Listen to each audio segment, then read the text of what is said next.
Bonjour à toutes, bonjour à tous. Alors, est-ce qu'on est sur Facebook? Normalement, oui, mais je ne le vois pas sur mon téléphone pour le moment.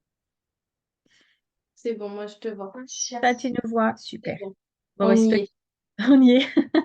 Parfait. Bonjour à toutes, bonjour à toutes et merci de nous rejoindre dans notre hebdomadaire. Chelou, vous avez dit chelou. Et aujourd'hui, j'ai l'immense plaisir de recevoir Angélique. Bonjour Angélique. Bonjour Louise, ça m'a plaisir partagé. Je suis ravie d'être là avec toi aujourd'hui. Enfin, enfin, enfin, on y est. C'est ça. Alors, avant qu'on commence, je voudrais juste déjà vous remercier d'être présent régulièrement, de venir nous soutenir, que ça soit par des likes ou simplement des partages. Merci infiniment. C'est très agréable pour moi de savoir que bah voilà, je ne suis pas toute seule et que ça vous intéresse ce que je fais. Voilà. Alors, Angélique, est-ce que je peux te demander de te présenter, s'il te plaît? Oui, bien sûr. Alors écoute, moi je m'appelle Angélique Brizard, pour ceux qui ne me connaissent pas. Je suis avant tout une femme qui aime la vie, qui est passionnée de psychologie. Je suis également maman d'un petit garçon de 2 ans et j'exerce en tant que psychanalyste transpersonnelle, entre autres activités, puisque j'ai plusieurs cordes à mon arc. Et je suis sur Sonchamp, j'ai mon cabinet à Sonchamp et je reçois aussi en visio. D'accord. Voilà, Oui, la visio, on développe de plus en plus, hein, tous les c'est ça, je thérapeutes pense se qu'on y est développent. tous. Alors, j'ai mon anti-sèche à côté, hein, je te doute bien. Alors, est-ce que tu peux nous expliquer ce que c'est que la psychologie transpersonnelle? Alors, je suis sûre que c'est pas psychologie, mais la Oui, c'est ça. psychologie transpersonnelle, c'est ça, la psychologie transpersonnelle. Est-ce que tu peux nous expliquer ce que c'est, s'il te plaît? Oui. Alors, la psychologie transpersonnelle, c'est un courant de la psychologie humaniste qui intègre la spiritualité en psychologie. Alors, pour essayer d'expliquer, on va expliquer un peu plus concrètement après, mais déjà pour bien comprendre, c'est important pour moi de remettre un petit contexte historique. En fait, il faut savoir que dans la base de la psychologie, au début, la psychologie était confondue avec la philosophie et on parlait beaucoup de questions existentielles à la base. Et puis, au fur et à mesure que ça s'est développé, il y a eu ce qu'on a appelé la psychologie dite scientifique à partir du 19e siècle, parce qu'on a commencé à pouvoir mesurer ce qui se passait dans le cerveau. Et donc, ça a été génial parce que ça a amené beaucoup d'avancées sur le plan de la psychologie. Mais moi, je pense qu'il y a eu certaines dérives en ce que la psychologie est devenue très matérialiste. Et donc, la psychologie transpersonnelle, pardon, fait partie de ces courants qui ont amené justement à revenir un peu dans des questions plus philosophiques et plus spirituelles de la psychologie.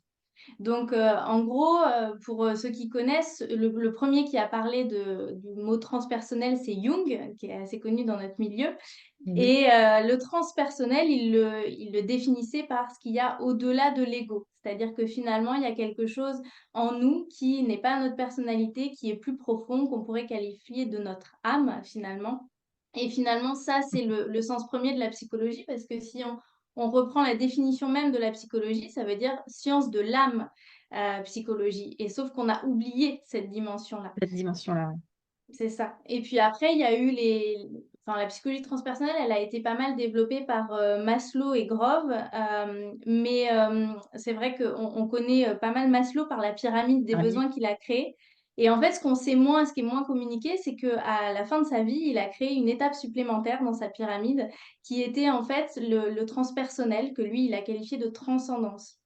Et donc, c'est ça, c'est D'accord. ramener en fait la dimension spirituelle à l'être humain. Et donc, c'est ce qu'on essaye de faire dans la psychologie transpersonnelle, mais sans que en fait la spiritualité soit quelque chose qui nous écarte de la matérialité. La spiritualité, elle est censée justement pouvoir nous aider à vivre une vie concrète, encore plus belle, encore plus abondante, encore plus chouette, qui a du sens en fait.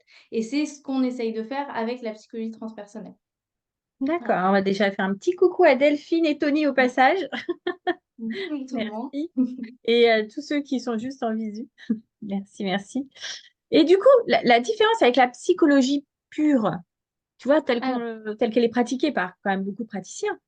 Bien sûr. Alors en fait, c'est justement l'apport de spirituel qu'on va retrouver dans la psychologie transpersonnelle. Alors concrètement, en fait, en psychologie transpersonnelle, on va travailler, on va faire une thérapie qui va venir, comme la psychologie classique, revenir sur l'histoire de la personne. On va retravailler sur l'enfance, sur les traumas, sur comprendre un peu son système d'attachement.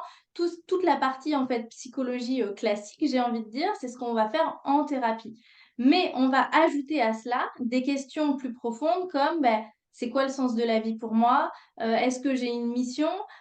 Finalement, comment je vois la vie? Je crois en quoi en fait? C'est quoi la vie pour moi en fait? Toutes ces questions qui sont mises de côté dans la psychologie classique, en fait, on va les amener en fait en thérapie. Et c'est ça que je trouve passionnant en fait dans cet outil-là. Clairement, clairement. On va dire bonjour à Hélène, qu'on connaît assez bien maintenant, que tu vas retrouver, on va retrouver prochainement d'ailleurs au salon. Et Elisabeth, si on nous retrouver également. Oui, donc c'est cette partie-là donc de la enfin, de la psychologie transpersonnelle qui t'anime, mais t'as dans tes arcs, enfin dans tes autres cordes, on va dire, tu as quand même quelque chose aussi qui a fait que automatiquement euh, ça a matché avec le côté aller chercher un peu plus de sens. Tu as une partie d'astro, il me semble. Oui, j'ai plusieurs cordes à mon arc. Je suis donc aussi astrologue. Donc l'idée de l'astrologie, là, c'est en fait l'astrologie pour moi, c'est qu'en fait on fait partie de la nature, comme, voilà, comme les plantes, les fleurs, les arbres. Et en fait, au moment où on est, il y a une certaine configuration naturelle au niveau planétaire qui va avoir une résonance avec notre personnalité, qui va amener un potentiel naturel de naissance. Et donc ça, c'est un outil intéressant, je trouve, de connaissance de soi pour essayer de se percevoir d'une autre manière. Donc j'adore cet outil-là, en ce qui permet de, ben, voilà, d'apporter c'est un outil qui permet vraiment de se connaître différemment. Mais pour autant, l'astrologie, elle vient pas travailler sur notre histoire. Après, une fois qu'on a sa carte du ciel et qu'on a compris un petit peu qui on était, c'est oui, mais je fais quoi de tout ça dans ma vie concrète? Et c'est en ça que la thérapie, la psychologie transpersonnelle vient apporter un complément. Et de la même manière, je fais de la sophrologie également, qui ça et c'est un outil que j'adore aussi parce qu'il permet d'avoir, d'apporter concrètement, en fait, de se dire: «Mais qu'est-ce que je fais?» J'ai pas spécialement forcément envie de revenir sur mon histoire et cetera. J'ai envie d'un outil concret là, maintenant, pour m'aider à gérer le stress, pour me sentir mieux, pour, voilà, revenir un petit peu à l'intérieur de moi et donc ça, c'est des outils concrets que j'adore, en fait et qui sont en complément. Oui, c'est ça, c'est ce qu'on appelle tu as tout. C'est ça, exactement. Alors, est-ce que dans, dans, dans ta vie, ça a été quoi l'élément déclencheur qui a dit je vais faire, parce que vu tous les outils que tu as, quel a été l'élément déclencheur qui a dit je vais faire de la psychologie transpersonnelle en plus ou plus de façon plus large, plus établie que la psychologie de base? Enfin, de base, il Ouais. n'y a pas de jugement de ma part, hein, c'est juste pour faire la différence avec la transpersonnelle. Bien sûr. Il y a eu plusieurs choses, mais je dirais que peut-être le plus signifiant, c'est que j'ai commencé moi mon parcours de thérapie en allant voir des psychologues, classiques et en fait, j'ai été assez déçue, parce que j'avais le sentiment que je racontais ma vie à quelqu'un, mais qu'on était très en surface et que finalement, j'avais l'impression que ça faisait la même chose que quand j'allais voir une copine et que je lui balance tout ce qui se passe dans ma vie et donc ça a été assez frustrant pour moi et donc j'ai découvert après le développement personnel avec différents outils et j'ai trouvé ça assez passionnant en ce que ça a amené une dimension du coup plus spirituelle, plus profonde et voilà, ça m'a tout de suite passionnée. Néanmoins, dans, tout le milieu du développement personnel, beh, il y a moins de thérapies, plus longues, plus profondes que peut amener la psychologie classique, en fait et du coup, ça me manquait aussi d'avoir un accompagnement plus long, plus en profondeur et après j'ai découvert du coup, ma formation en psychologie humaniste et transpersonnelle et là, ça a été un peu le coup de cœur et je me dis: «Bah, c'est ça que je veux faire». Par contre, comme cette formation, elle a été assez longue puisque c'est 8 années de formation, et bien du coup, voilà, quand je me suis lancée, j'ai commencé par d'autres outils. J'ai expérimenté du coup, j'ai même commencé avec du shiatsu aussi à la base, parce que voilà, c'est un outil que j'aimais beaucoup aussi et de la sophrologie et l'astrologie et puis la psychologie transpersonnelle est venue après du coup et a permis d'être le cœur de mon activité une fois que j'avais terminé cette formation. D'accord, bien, joli parcours. Bah, donc comme tout le monde, oui, je pense qu'on chemine tous avec, nos C'est ça, on différentes commence avec expériences de un vie. outil. Ouais. On va dire bonjour à Nat et à Agnès qui sont venues nous retrouver. Bonjour à toutes. Des filles. Ah, maintenant, on a Tony, le garçon. Oui, 8 ans, oui, comme tu dis, Agnès, 8 ans, c'est waouh, c'est long. Ouais, c'est long, je confirme. Pour nous qui avons envie que ça booste vite. C'est ça. Et du coup, quel est ton public exactement? Alors, je dirais que, il y a un peu 2 grandes catégories. La première va être vraiment l'idée des personnes qui ont déjà entamé un travail sur eux et qui veulent aller peut-être plus en profondeur, qui veulent vraiment se connaître mieux et qui veulent explorer aussi des questions plus existentielles pour le coup. Et donc, voilà, ça c'est le type de personnes que je pourrais accompagner. Ou les personnes qui, finalement ont l'impression d'avoir tout pour être heureux dans leur vie et et il manque quelque chose et ils sont pas heureux. Sur le papier, il y a tout, mais dans le concret, pas forcément. Et donc, c'est des personnes que je peux accompagner aussi. On va chercher justement ce sens et cette dimension-là qui pourrait manquer. Et la deuxième catégorie, ça va être plus, du coup, plus avec des psychopathologies, avec des dépressions, des troubles anxieux, des burn-out, où on peut traiter les traumatismes aussi ou des personnes qui en fait vivent des difficultés dans leur vie actuellement, une rupture amoureuse, des choses comme ça, où du coup on va venir travailler en fonction de ce bagage-là, en fait. D'accord. Donc c'est Si assez vous... large. C'est assez là. Si vous avez des questions, vous n'hésitez pas, vous commencez à les poser et je les poserai juste après à notre amie Angélique. Coucou Virginie, coucou Hélène, coucou Nathalie, de nous retrouver. Alors, du coup, ça c'est ton public. À quel moment de ces pathologies-là, ils viennent te consulter? Ils viennent quand c'est déjà établi ou est-ce qu'ils viennent quand, tu vois, parce que typiquement, quand tu es en burn-out, des fois, tu t'en rends pas compte. Et puis le temps que tu t'en rendes compte, des fois, tu es déjà bien au fond du trou. Mais est-ce que donc les gens viennent pendant, après, quand ils sentent ils sont sur la pente glissante? Quel moment ils Il y viennent? a il y a un peu tout en fait. Il y a soit la personne qui, en ce moment même, à un moment donné, si on prend l'exemple du burn-out, qui n'arrive plus à se lever et n'arrive plus à aller travailler, et là, elle comprend pas ce qui se passe, elle peut rien faire, elle se remet complètement en question, elle a l'impression de pas pouvoir s'en sortir et voilà. Donc là, elle peut venir directement à ce moment-là. Voilà, j'en ai comme ça. Ou après, sinon, qui justement ont commencé à traverser ça, ont pris conscience que c'était un burn-out et ont du mal à voir comment elles peuvent s'en sortir dans leur travail actuel et qui se posent beaucoup de questions, qui remettent un peu tout en question et donc on essaye de travailler ensemble là-dessus. Donc il y a vraiment toutes les étapes en fait sont possibles. Après, voilà, je reçois à tous les niveaux, on va dire. Et est-ce que tu reçois des personnes avec des pathologies plus lourdes, typologie, schizophrénie ou autre? Alors, pas tout ce qui va être état psychotique, donc schizophrénie, non. Par contre, après, ça dépend ce que tu appelles pathologie lourde, parce que si c'est dépression, idées suicidaires, des choses comme ça, c'est possible. Voilà. Et par contre, il y a toujours un suivi à côté avec un psychiatre, etc., dans les cas lourds. Mais pas tout ce qui va être schizophrénie ou état psychotique, parce qu'on sait que comme je peux travailler avec notamment le rêve éveillé dirigé, la visualisation, tout ce qui va être en fait état de conscience modifié, en fait, c'est pas conseillé pour ce genre de pathologie-là. Oui, c'est comme pour moi, quoi. Comme moi avec mes clients. Du coup, qu'est-ce qui t'anime et qu'est-ce que tu aimes plus particulièrement dans cette pratique qui est la psychologie transgénérationnelle? Alors, c'est pas Transpersonnelle. transgénérationnel. Ouais. Alors, Transpersonnelle.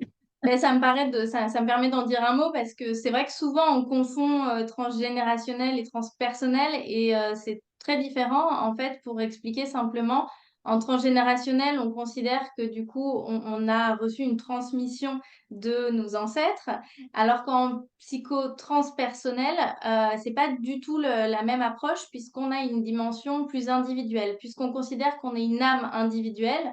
On considère que tout ce qui nous arrive, certes, il peut y avoir peut-être des choses du passé, mais après, on en est quelque part d'une certaine manière responsable, ou en tout cas, on peut le traiter par soi-même, et on n'est pas forcément obligé d'aller revenir dans les causes ancestrales, contrairement à d'autres thérapies. Donc ça, c'est vraiment une approche, voilà, ça dépend des approches qu'on a, mais psychologie transpersonnelle est vraiment plus individuelle et plus liée à l'âme personnelle plutôt que la transmission ou la génération. Voilà. D'accord, on va faire un petit coucou à Clara qui est venue nous faire un petit Clara. bonjour. Je pense que tu es toujours, Clara, dans les montagnes. Et Sandrine aussi, qui est pas très loin de chez toi d'ailleurs. Bonjour à vous, les filles. Euh, Est-ce que tu as une actualité? Alors, j'ai pas beaucoup d'actualité en ce moment parce que honnêtement, le planning est assez chargé. Mais ça m'arrive de faire des ateliers collectifs. Pas trop en ce moment, mais je vais te donner une exclue. Il y en a un qui est en cours. On va faire un atelier avec ma professeure de yoga que j'adore. Alors, c'est pour avril, normalement, on est en train de voir ça qui va mêler le mandala et le yoga parce que, en fait, dans la psychologie transpersonnelle, je travaille aussi avec l'art-thérapie et donc, du coup, on peut travailler autour du mandala. Ouais. Bien. On a énormément d'outils en commun. Énormément. Disons que c'est vrai que j'ai pas mal d'outils. En fait, la psychologie transpersonnelle est vraiment quelque chose de large, en fait. Et il y a plein d'outils qu'on peut utiliser à l'intérieur. C'est plus une approche, en fait, la psychologie transpersonnelle, avec cette vision de l'être humain, avec sa part spirituelle. Mais pour autant, on va utiliser pas mal de différents outils pour accompagner après, à La l'intérieur de personne, la thérapie. bien sûr. Bien sûr, bien sûr. Comment peut-on rentrer en contact avec toi? Eh bien, on peut m'écrire par mail. Il y a toutes mes coordonnées sur mon site internet www.angélique-brizard.fr et puis sur tous les réseaux sociaux. Vous pouvez me suivre. J'ai un compte et une page Facebook et j'ai un compte Instagram aussi. Donc voilà, vous pouvez me contacter directement via ces outils-là. Je serai ravie de vous répondre. Oui. Alors, avant de nous quitter, voilà, avant de nous quitter, est-ce que tu aurais un conseil à donner, peu importe lequel, mais quelque chose euh, qui t'a également aidé toi? Euh, J'en ai deux qui me viennent là. Le premier. Je dirais que c'est quelque chose que je répète souvent quand les personnes viennent me voir au cabinet. Je leur dis, mais posez-vous des questions. Parce qu'en fait, souvent, on est maintenant, on dit non, mais te pose pas de questions, vis comme ça, voilà, laisse le mental de côté. Sauf qu'en fait, alors ça, c'est mon postulat à moi. Après, chacun, voilà, pense comme il veut. Mais je pense que plus on va se poser des questions, plus ça va justement nous ouvrir à quelque chose, nous interroger sur la vie et nous permettre d'avancer. Par contre, ce qui est hyper important, c'est pas de laisser que des questions sans réponse. Et c'est justement ce que je conseille aussi aux personnes qui se posent beaucoup de questions et ça pose justement un problème chez elles parce qu'elles se disent, oh mon Dieu, du coup, j'arrive pas à y voir clair.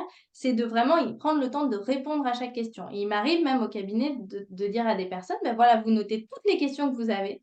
Vous venez avec votre liste et on y répond une par une ensemble, même les plus existentielles. En fait, il y a des réponses à tout ça, c'est juste qu'il faut prendre le temps de se poser, de se questionner et voilà, et de se faire ce cheminement ensemble. Et puis D'accord. le deuxième qui me venait dans ce que tu m'as dit, c'était aussi, moi, ce qui m'a aussi beaucoup aidé, et c'est pour ça que ma pratique aussi a évolué par rapport à ça, c'est de ne pas hésiter à faire des accompagnements longs en profondeur. C'est-à-dire que surtout dans le milieu du développement personnel, on a tendance un petit peu à faire quelques séances par-ci, quelques séances par-là. Et moi, la première, hein, j'étais comme ça Butiner, au à début. butiner.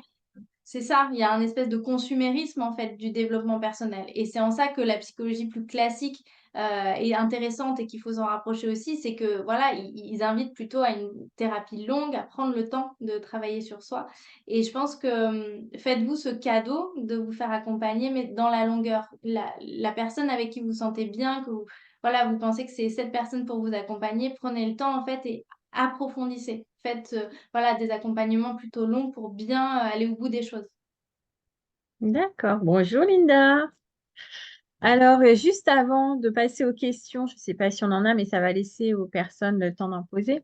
Je vais simplement vous parler, moi, de mon petit programme qui s'appelle Level Up qui va sortir, commencer à en parler un peu plus à partir de la semaine prochaine, où là, on va travailler sur la légitimité, sur quelques séances. Voilà. Donc, je voulais juste vous en parler pour que vous puissiez avoir un peu l'eau à la bouche. Et dans les outils, il y en aura plein, vous verrez. Ce sera la surprise. Super. Alors, avons-nous quelques questions?